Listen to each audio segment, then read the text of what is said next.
What if I told you that there was a single moment, one Tuesday morning, where every system holding modern civilization together almost broke at the exact same time? Not a war, not a natural disaster, not a meteor. A Tuesday. And the crazy part? Most people alive when it happened had absolutely no idea how close we came. They went to work, they made coffee, they complained about traffic, while somewhere in a windowless room, a handful of people were watching the entire global financial system begin to eat itself alive.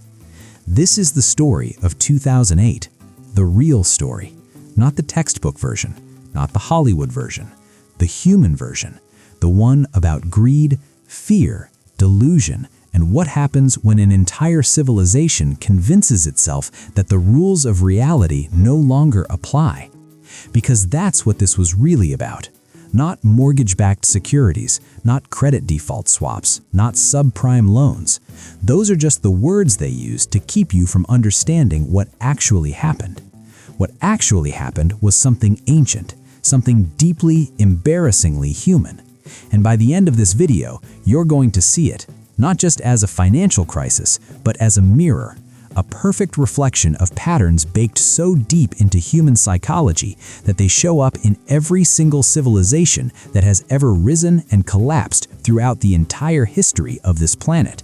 Stay with me, because this story doesn't start in 2008. It starts with a tulip.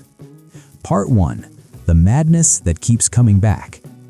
In 1636, in the Netherlands, a single tulip bulb was selling for more than a skilled craftsman made in an entire year.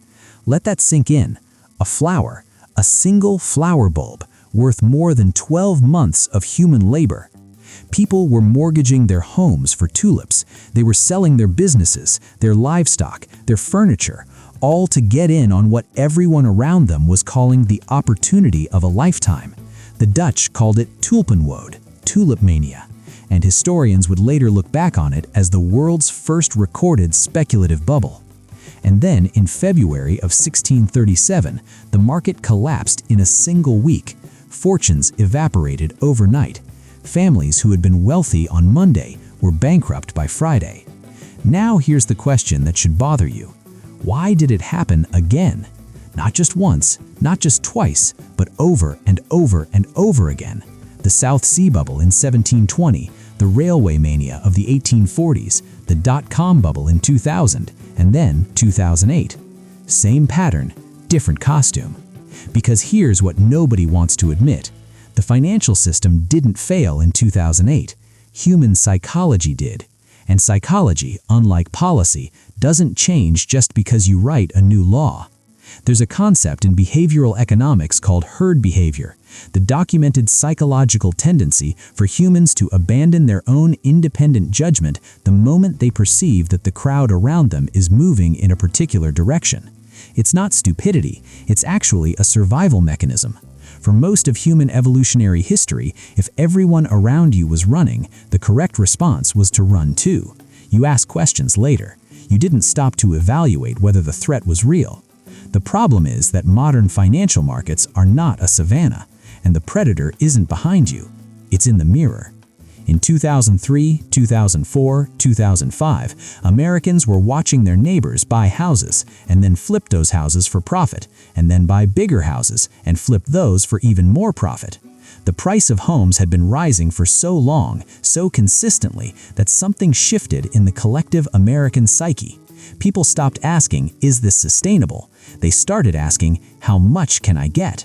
That shift from risk awareness to risk blindness is exactly what psychologist Daniel Kahneman spent decades studying. He called it System 1 thinking, the fast, automatic, emotionally driven part of your brain that makes snap judgments based on pattern recognition. When your neighbor buys a house and triples his money, System 1 fires. It says opportunity. It says don't miss out. It says everyone else is doing it and everyone else can't be wrong. System 2, the slow, analytical, deliberate part of your brain would say, wait, ask the harder questions. What is this actually worth? What's the worst case scenario? But System 2 is exhausting, And when the entire environment around you is shouting that things are only going up, System 2 gets drowned out. This is exactly how it started. Part 2. The Architects of the Abyss. Now I want you to picture a room on Wall Street, sometime around 2004. Smart people, genuinely brilliant people, PhDs in mathematics, engineers who had left NASA to make more money modeling financial risk, former academics who understood statistical theory at a level most humans never reach. And they built something. They called it the CDO, the Collateralized Debt Obligation.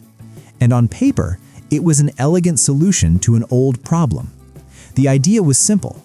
Take thousands of individual mortgages, bundle them together into one financial product, and then sell pieces of that product to investors. By pooling the risk across thousands of mortgages, the theory said, you could mathematically reduce the risk to any individual investor. If 100 people took out mortgages, maybe 5 of them would default, but the other 95 would keep paying. So on average, the product was safe. The math was sound. The assumption was catastrophically wrong, because the math assumed that mortgage defaults were independent events, that whether your neighbor stopped paying his mortgage had no relationship to whether you stopped paying yours. The models assumed randomness. They assumed isolated individual failures. What they did not model, what they literally could not model because the data didn't exist, was the possibility of a systemic collapse. A scenario where house prices didn't just stop rising in one city, they stopped rising everywhere at the same time. And here's the psychology behind that catastrophic blind spot. It's called normalcy bias, one of the most dangerous and underappreciated cognitive patterns in human history. Normalcy bias is the tendency of the human brain to assume that because something has never happened before in recent memory, it will not happen. The brain resists processing scenarios that fall outside the range of its recent experience. It doesn't mean the person is unintelligent, it means they are human.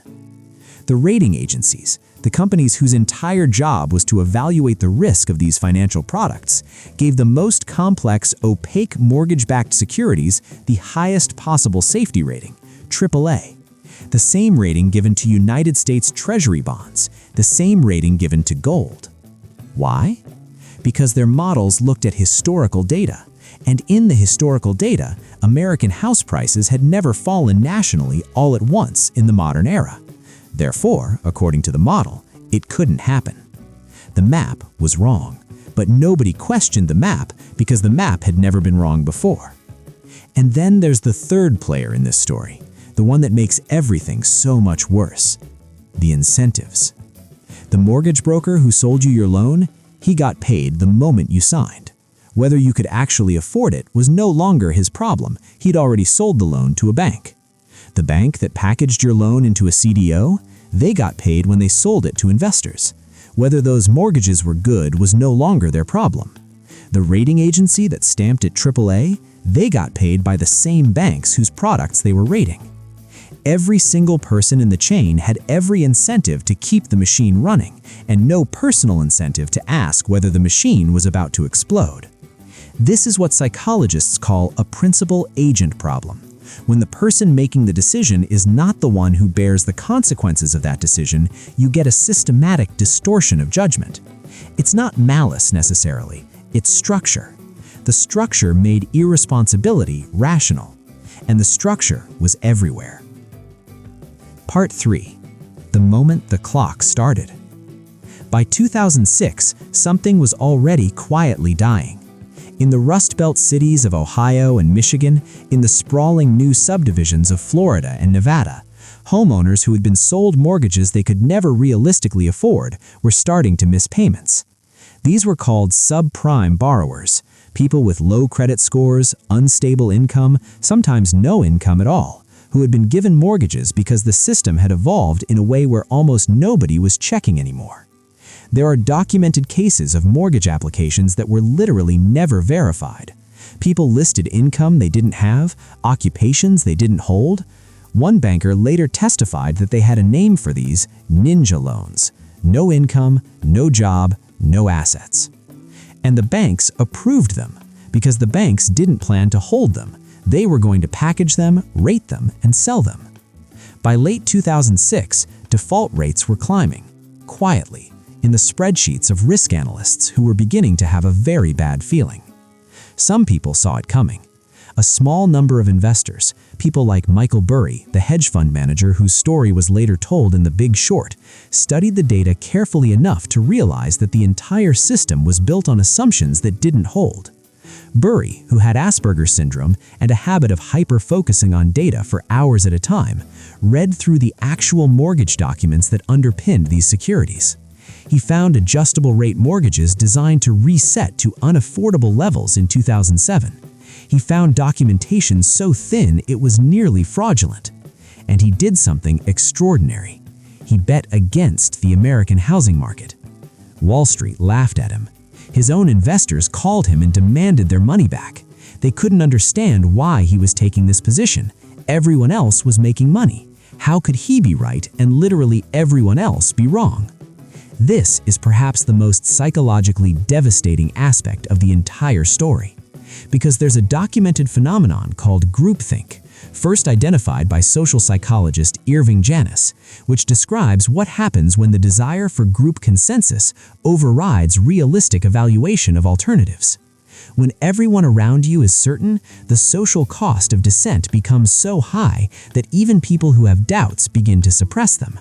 Not because they're cowards necessarily, because the human brain is wired to prioritize social belonging over abstract correctness. Burry held his position, and in 2007, the first tremors began. Bear Stearns, one of the oldest and most prestigious investment banks on Wall Street, announced that two of its hedge funds, funds that were heavily invested in mortgage-backed securities, had lost nearly all of their value. Just like that. Two funds that were worth billions of dollars were worth almost nothing. The market shuddered, and then, and this is the crucial part, it convinced itself everything was fine. In August of 2007, Federal Reserve Chairman Ben Bernanke told Congress that the problems in the subprime mortgage market were contained, that the losses were real but manageable, that the broader financial system was sound. He was wrong, but he wasn't lying. He believed it, because the models said it was contained. Part 4. The week the world broke. September 2008, Monday, September 15th. Lehman Brothers, one of the largest investment banks in the world, a 158-year-old institution that had survived the Civil War, 2 World Wars, and the Great Depression, filed for bankruptcy. It was, at the time, the largest bankruptcy filing in American history, $613 billion in debt. The market reaction was immediate and catastrophic. The Dow Jones Industrial Average fell 504 points that day, the largest single-day point drop since the September 11th attacks. But the stock market drop, as dramatic as it was not the real danger. The real danger was happening in a market most people had never heard of, the money market. Money market funds are supposed to be the safest possible investment. They are where corporations, pension funds, and municipalities park their cash. They're not supposed to lose money. They're so safe that for decades the assumption was that $1 put into a money market fund would always remain worth $1. On September 16th, a fund called the Reserve Primary Fund announced that it had broken the buck. Its shares had fallen below $1 in value. Because it had been holding Lehman Brothers debt, what followed was a run. Not a bank run in the traditional sense, not people standing in line outside a building, a digital, instantaneous, invisible run. Within hours, institutional investors were pulling hundreds of billions of dollars out of money market funds. Not because those funds were necessarily insolvent, but because nobody could tell who was safe and who wasn't anymore. And in a state of informational collapse, the rational move is to get out. This is exactly what economists call a liquidity crisis, and it is perhaps the most terrifying economic phenomenon possible because it is self-fulfilling. When everyone withdraws simultaneously, even healthy institutions become insolvent. The act of believing in collapse is enough to cause the collapse. On September 17th, the U.S. Treasury began emergency discussions about an intervention. What they were looking at, what their projections were showing, was not a bad recession. What they were looking at was the potential complete shutdown of the global financial system. Former Treasury Secretary Hank Paulson later said that they were looking at the potential failure of every major financial institution in the United States within days, not weeks, days. He said that he went home that night and physically could not speak, that he stood in his kitchen in silence because there were no words for what he was seeing. Think about that. The man responsible for the financial stability of the most powerful economy in the history of human civilization, standing in his kitchen, unable to speak. And here's what makes this psychologically profound. Paulson is not a weak man. He is, by every account, a driven, confident, relentlessly analytical person, a former Goldman Sachs CEO, a man who had spent decades navigating financial crises, and the weight of it broke his ability to speak.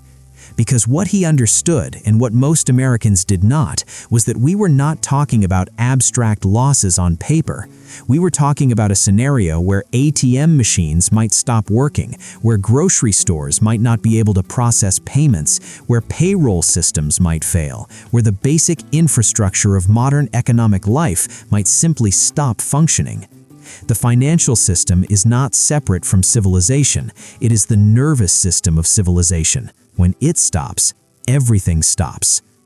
Part 5. The Psychology of the Abyss. Now I want to stop here because this is the part of the story that the textbooks skip. When human beings are faced with a threat of this magnitude, a threat that is invisible, complex, and almost impossible to comprehend, something very specific happens in the brain. Psychologist Martin Seligman coined a concept called learned helplessness, the phenomenon where a person who has been repeatedly exposed to situations they cannot control begins to stop trying, even when control becomes available. The brain, after enough exposure to uncontrollable outcomes, essentially gives up. It stops generating solutions. It stops trying to distinguish controllable from uncontrollable situations. In 2008, this played out on a civilizational scale. The people who understood what was happening felt powerless. The people who didn't understand what was happening felt confused and afraid. And the people who were supposed to prevent it, the regulators, the economists, the central bankers, were operating under a worldview that had been built on 20 years of what they called the Great Moderation, a period of remarkable economic stability that had convinced an entire generation of policymakers that the old catastrophic risks had been engineered away. The Great Moderation was itself a form of learned helplessness in reverse, not a paralysis born from suffering, but a complacency born from success. When nothing has gone terribly wrong for a long time, the brain stops modeling the scenarios where it does. This is one of the most dangerous states a civilization can be in, because history is absolutely unambiguous on this point. The longer a period of stability lasts, the more destabilizing the eventual correction becomes. Stability breeds risk-taking. Risk-taking breeds fragility. And fragility, when it breaks all at once. Economist Hyman Minsky described this cycle so precisely that it's now called the Minsky Moment, the point in a credit cycle where the accumulated weight of speculative debt becomes too heavy to sustain, and the system goes from apparent stability to complete collapse almost instantaneously. The 2008 crisis was a Minsky moment, but it wasn't just an economic event. It was a psychological event. It was a civilizational event, and it followed a script so ancient, so well documented, so thoroughly studied that the only real mystery is why it keeps happening. Part 6. The Rescue and the Price. On September 19, 2008, 4 days after Lehman fell, the United States government announced the Troubled Asset Relief Program, TARP, a $700 billion program to purchase toxic assets and equity stakes in failing financial institutions. The political response was furious. Ordinary Americans, People who had played by the rules, who had not taken out mortgages they couldn't afford, who had not made billion-dollar bets on complex financial instruments they didn't understand, were being asked to bail out the very institutions whose recklessness had created the disaster. The outrage was legitimate, visceral, human. And here is where the moral complexity of the story reaches its most uncomfortable point. Because the bailout worked.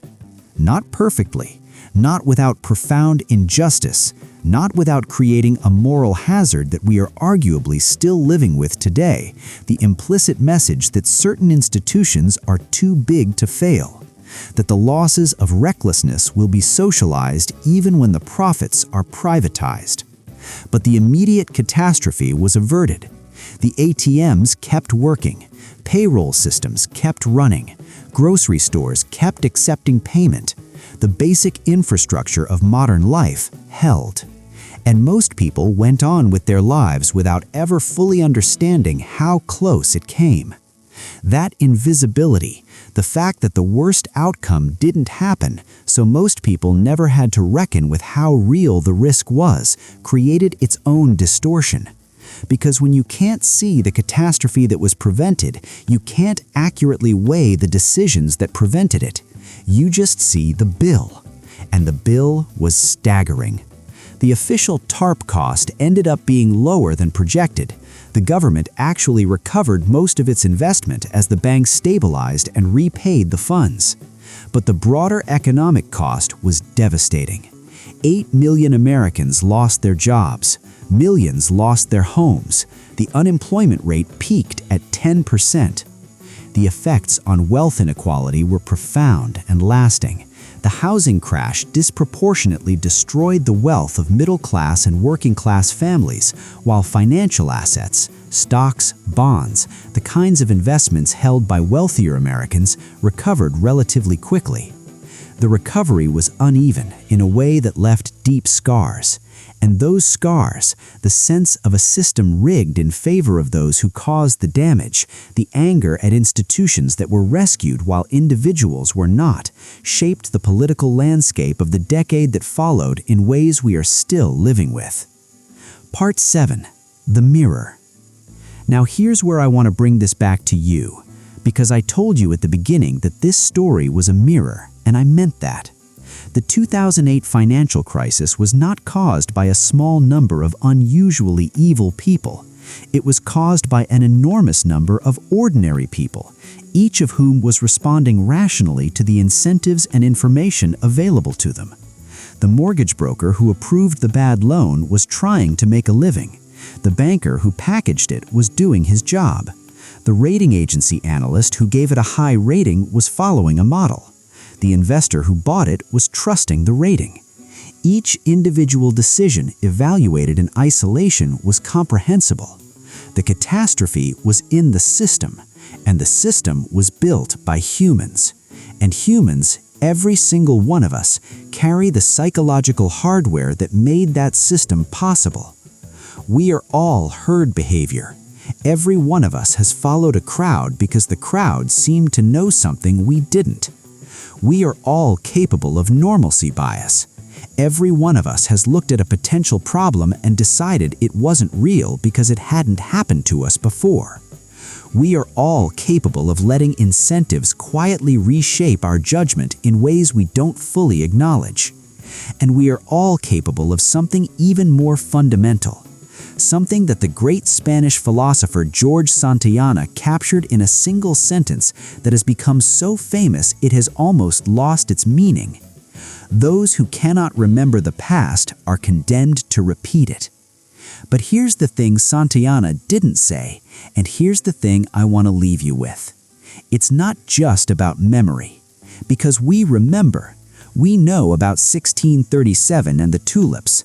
We know about 1929 and the Great Depression. We know about 2008. The information is available. The history is documented. The mechanisms are understood. And yet, the human brain is not primarily a memory retrieval device. It is primarily a threat detection and opportunity-seeking device. And when the opportunity is right in front of you, when your neighbor is making money, when the market is going up, when everyone around you is confident, the brain that evolved on the savannah starts running, even when the conscious, rational part of you knows better. This is the actual lesson of 2008. Not that we need better regulations, though we do. Not that we need better models, though we do. The actual lesson is that the most sophisticated financial system in human history was brought to its knees not by a failure of mathematics, but by a failure of the most ancient, most human, most inescapable parts of ourselves.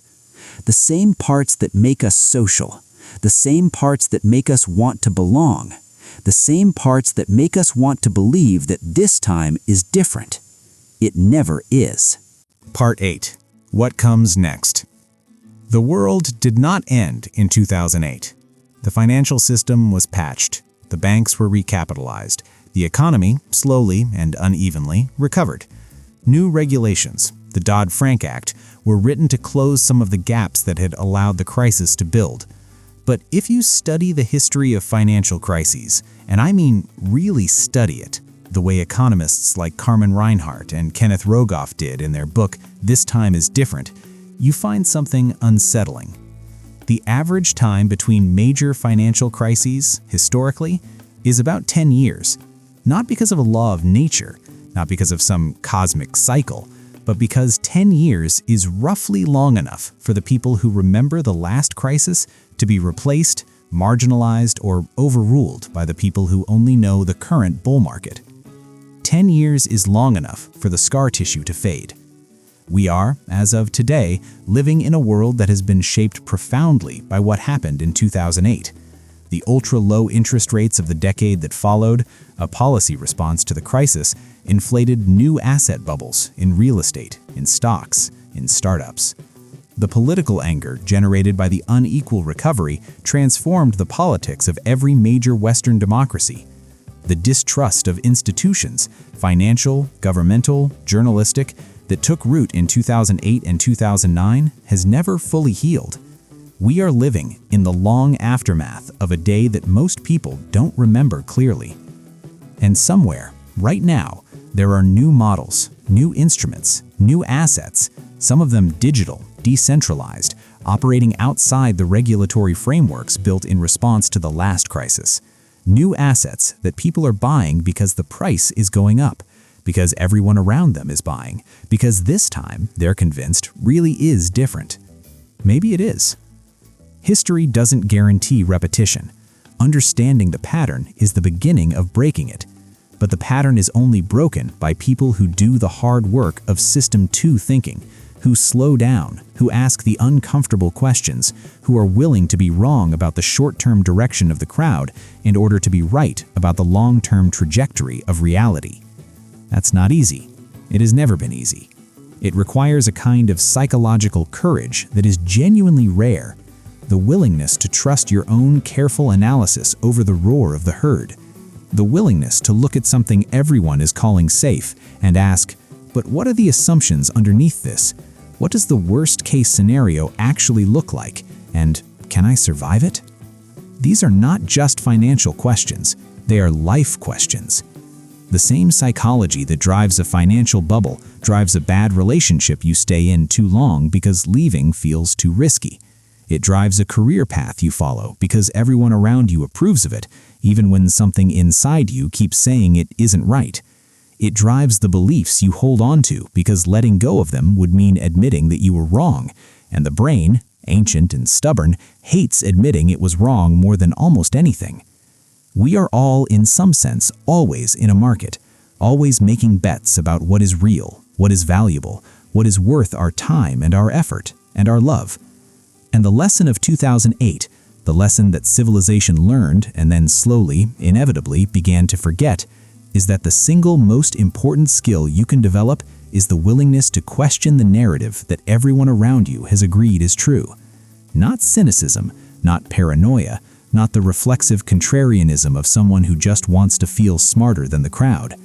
Disciplined curiosity, rigorous honesty, the humble acknowledgement that you, like every human who has ever lived, are fully capable of being swept up in something you'll look back on with disbelief.